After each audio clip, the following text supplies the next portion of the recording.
मोदी जी के ऑपरेशन सिंदूर की चर्चा देश विदेश में चारों तरफ रही।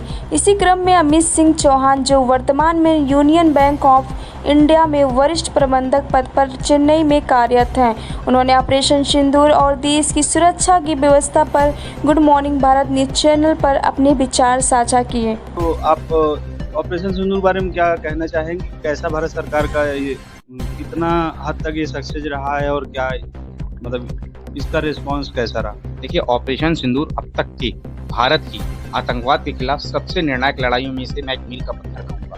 पहलगाम में हुए आतंकी हमले, जिसमें हमारे देश के 26 निर्दोष नागरिकों ने अपनी जान गंवाई, उसके खिलाफ भारत ने फैसला किया कि हम आतंकवाद को नेस्तनाबूद करेंगे। और जिस तरीके से 6 और 7 मई की रात में भारत की एयरफोर्स, भारत की सेना और भारत की नेवी ने पहली बार एक ट्राई ज्वाइंट एक्सरसाइज करके पाकिस्तान को सबक सिखाए।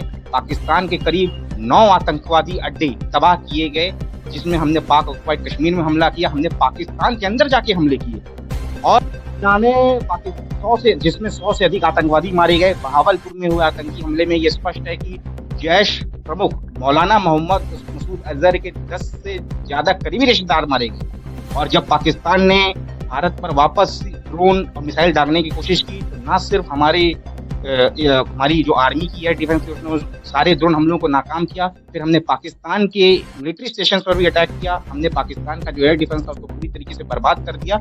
और मीडिया में जितना आया है, मैं आपको यकीन से कहता हूँ, उससे कहीं ज्यादा नुकसान। आपसे जानना चाहिए, जैसे भारत सरकार की मौजूदा रणनीति आतंकवाद को लेकर के, उस पर क्या कहना चाहेंगे, कैसे रही? कि भारत सरकार की जो मौजूदा नीति है आतंकवाद को लेकर, बिल्कुल स्पष्ट है। जीरो टॉलरेंस की नीति। किसी भी आतंकवादी का हमले पर बिल्कुल स्पष्ट और निर्णायक कार्रवाई होगी। जैसा कि मैंने पहले भी कहा कि किसी भी आतंकी कार्रवाई को भारत सरकार युद्ध की कार्रवाई मानकर कार्रवाई करेगी। और अब किसी अफजल गुरु, किसी कसाब को बिरयानी हम नहीं खिलाते। या तो मुठभेड़ में मारा जाता है या तिहाड़ में डालकर उसको फांसी फंदे तक पहुंचाने की पूरी व्यवस्था की जाती है। भारत सर पहले जैसे अहमदाबाद, मुंबई, दिल्ली जब 26/11 जैसा हमला हुआ, अब किसी भी देश की है या आतंकी संगठन ऐसा हमला करने से पहले 100 बार सोचते हैं। और ये हमारी सुरक्षा एजेंसी, हमारी IB, रॉक, हमारी मिलिट्री इंटेलिजेंस की बेहद कामयाबी मैं मानता हूँ कि वो 150 करोड़ के इस देश को, जो कि कितने आतंकी संगठनों के निशाने पर है, वो बहुत ही मुस्तैदी के साथ बचा रहा है। ये बिल्कुल मैं इस बात को करता हूँ। और भारत के प्रधानमंत्री माननीय नरेंद्र मोदी और भारत के गृह मंत्री श्री अमित शाह का बिल्कुल स्पष्ट इस पर मत है कि किसी भी आतंकी कार्रवाई को अब कोई सॉफ्ट कॉर्नर हम नहीं देंगे।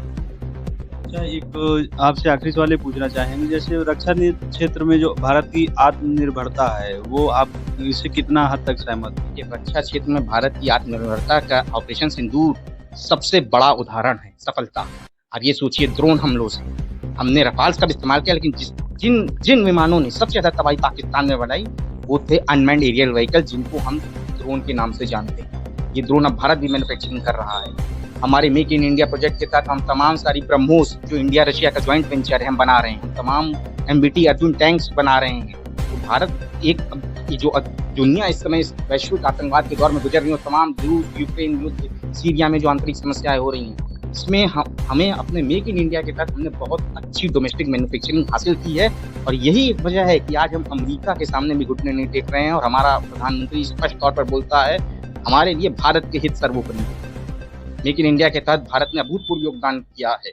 और न सिर्फ मेक इन इंडिया हमको अपनी रक्षा क्षेत्र में इंडिपेंडेंट हो कर रहा है, बल्कि हम निर्यात कर रहे हैं। कितने देशों ने ब्रह्मोस के ऑर्डर दिए, जो कि विश्व में देखा गया है। कितने देशों ने हमसे हमारी टेक्नोलॉजी मांगी। UAV ड्रोन की चर्चा हुई है। पूरे वेस्टर्न मीडिया में हाहाकार मचा हुआ है। भारत ने जो पाकिस्तान के खिलाफ सफलतापूर्वक आक्रमण को, और जिसे कहा जाए संचालित किया, आतंकी की कार्रवाई के खिलाफ हर तरफ भारत की चर्चा की। पाकिस्तान कोई फिलिस्तीन नहीं था। पाकिस्तान एक संप्रभु सैन्य राष्ट्र है। शक्तिशाली इस्लामिक राष्ट्रों में पाकिस्तान एक सबसे शक्तिशाली सैन्य राष्ट्र, परमाणु संपन्न राष्ट्र है। उस जैसे देश के खिलाफ भारत की कितनी अच्छी सफल सैन्य कार्रवाई कर ले जाता है, इससे ज्यादा मैं क्या बोलूँ। ये दिखाता है कि मेक इन इंडिया हमारे लिए कितना जरूरी है। बहुत बहुत धन्यवाद।